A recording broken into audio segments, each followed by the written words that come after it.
Specialistët për hetimin e krimeve të Komisariatit të Policisë Shkodër referuan materiale në prokurori ku nisi procedimi në gjendje të lirë pushtetasit. ES, 25 vjeç, banues në Shkodër, pasi u konstatua duke mbajtur veshur një jelek antiplum, si ato që përdoren nga policia. RD, 39 vjeç, banues në fshatin Obot, pasi ka ushtruar dhunë psikologjike ndaj bashkëshortës së tij.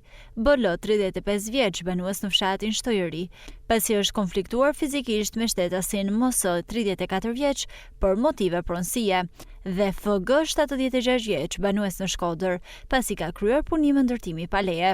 Specialistët për hetimin e krimeve të Komisariatit të Policisë Shkodër ndaluan shtetasin KS, 35 vjeç, banues në Shkodër, i cili ishte shpallur në kërkim pasi gjykata i kishte vendosur masën e sigurisë arrest në burg për veprën penale vjedhje. Specialistët e sektorit të qarkullimit rrugor referuan materiale në prokurori, ku nisi procedimi penal për shtetasin EF, 27 vjeç, banues në fshatin Golem, pasi u kap duke drejtuar pa leje drejtimi një motomjet pa targa.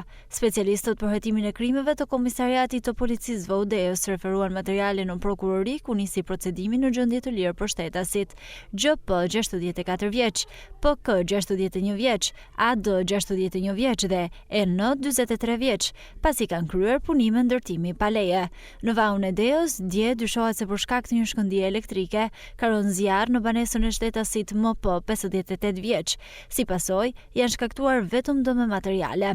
Materialet proceduriale u referuan prokurorisë pranë gjykatës së shkallës së parë të jurisdiksionit të përgjithshëm Shkodër për veprime të mëtejshme.